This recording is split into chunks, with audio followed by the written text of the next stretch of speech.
Hello Whovians, this is Joker Scribe, and thanks for watching one of my Doctor Who-ish videos, my hooligan videos of all time. And today I would like to talk about spoilers and speculations for the 50th anniversary. Now I have sort of covered it in a previous video, but that was just me larking about. I want to be more to the point in this video. So since we are coming up to the 50th anniversary special, and we're coming up to the end of a long wait, thanks Moffat and the BBC of course, I am starting to get excited again. You see, the wait has annoyed me a little bit, and it means I haven't really had a chance to make some decent videos about this topic because it's just not been worth talking about. I could cover the topics in like a few videos, but now I'm feeling in the mood of it. And I think it's time that we can start talking about it again. So what could happen in Doctor and what the speculations actually are, and I think it's all based on very good ideas. You know, it seems to be the right path. There doesn't seem to be many ways for Stephen Moffat to go down. The 50th anniversary has to cover something, and I think it has to cover the Time War. And I think it's going to be covered in such a way where there's a past, there's a future, and there's a present. Now what I mean by that is, he doesn't want to cover it in such a way where it feels dated, where it feels like this was yesteryear fight. It feels like it's happening right now. It's part of his history, it's part of the history, it's part of the future, and it's part of the present. That's why it's called the Time War. Yeah. So there's more to it. It's timey-wimey, it's breaking open. And what I think is all behind this is the key of the TARDIS, the Smith key. And I think if that breaks, everything is coming out. And I think there's more to this. We know that paradoxes can enter the Time War and bring things out. We've seen it. We've seen it with Dalek Khan and Davros, etc. But I think there's opportunities here now. And thank you for Russell T Davies for bringing these opportunities up by his ingenious idea at the beginning of 2005. The Time War, killing off the Time Lords, allowed future generations of Doctor Who writers and producers to use it as anniversary specials to bring them back in a bigger way. Now, Stephen Moffat said that they weren't the biggest threat of the universe. No, the Doctor is. That's the secret of all. The Doctor is the biggest threat. He's a threat to himself. The biggest threat to the Doctor is not the enemies, but himself. Makes perfect sense, and we saw that in The Name of the Doctor.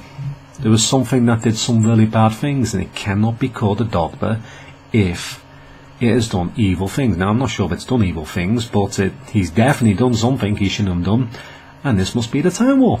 Again, it must all come down to the Time War. And it seems that the way Stephen Moffat is going is it all feels like in a dream state, but of course it's not. What's opened up this possibility is the fact that the Doctor entered his own time stream, and his time stream runs side by side the time lock.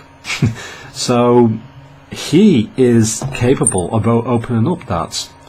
If something happens to him, the time lock is going to break open, and it doesn't feel any other way to make the 50th anniversary big enough without including the Time Lords, or Gallifrey, or Skaro, or the Time War.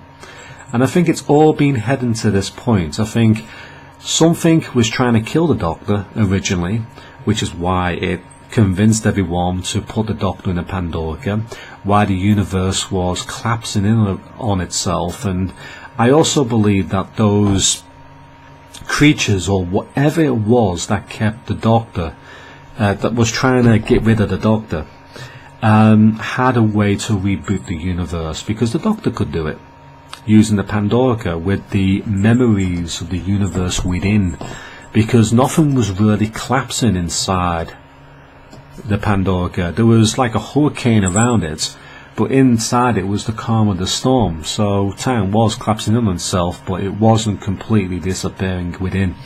And it says a lot. It says it's answering quite a few questions, because I think the Time Lords were controlling the TARDIS.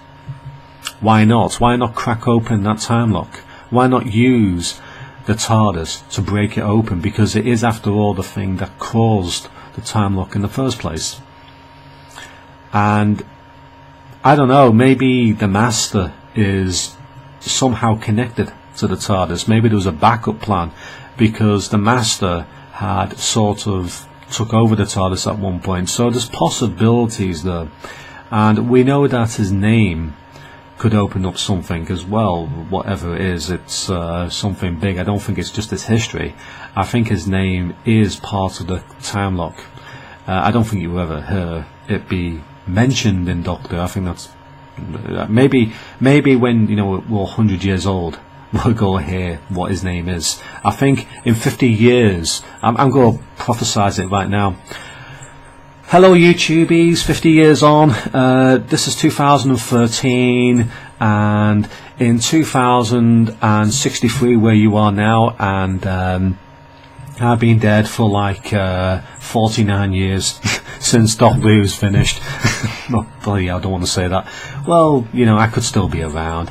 Hello Grandad, hi Mark, future Mark, I see you, you're in that home watching the 100th anniversary of Doctor Who, and I suspect that the name of the Doctor will be revealed today, because they're going to end the show on the 100th anniversary. I mean, that makes sense.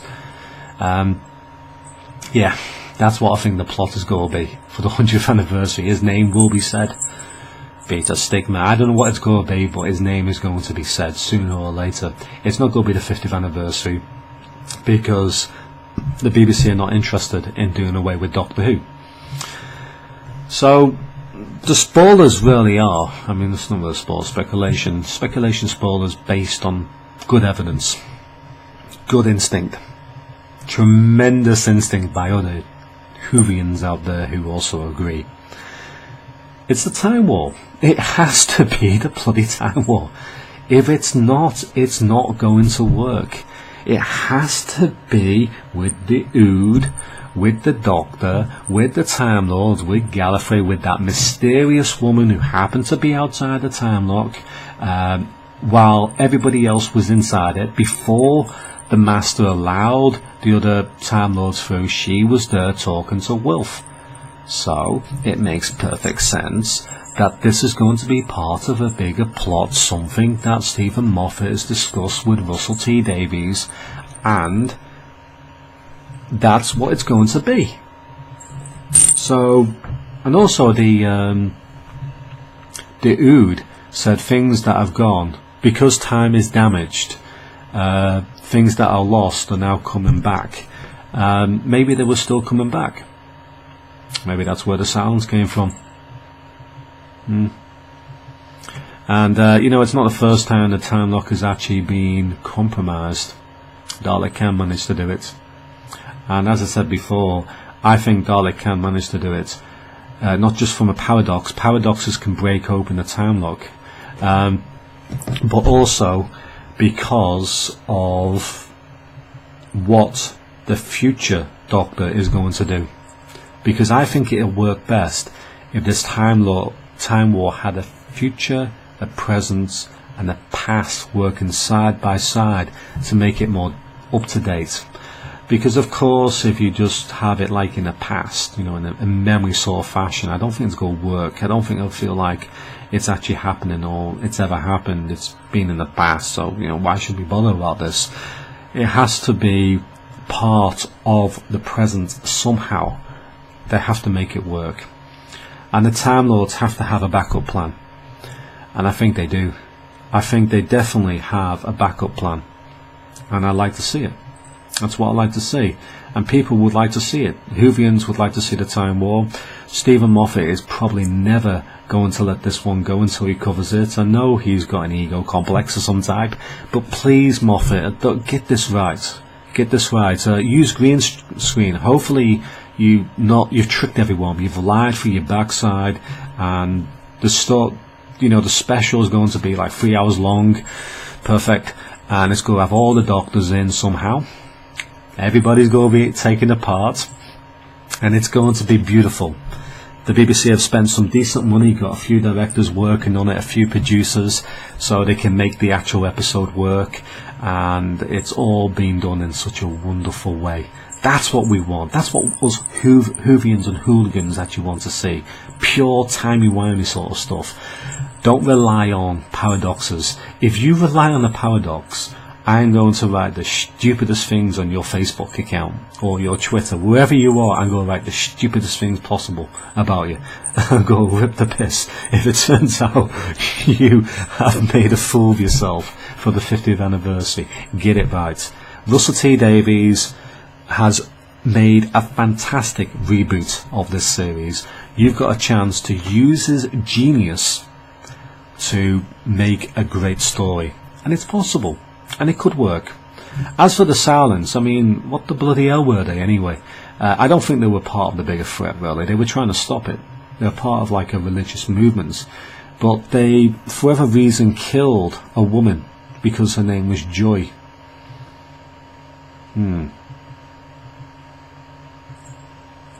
That's a little bit strange. I still can't get my head around that. It's something... Oh, and Duck Pond as well was a little bit strange. No duck in the pond. No duck in pond. Although Pond is the name of Amy Pond. Those strange play of words there. Duck Pond. Duck Pond. She called it Duck Pond. Her name is not Duck, it's Amy. I can't work that one out. Maybe the doctor is called Quackity. Maybe he's a quacker. He's a quacker duck. What the bloody hell? Whatever. I mean, Stephen Moffat will probably find some paradox to explain everything with Doctor Who, ever.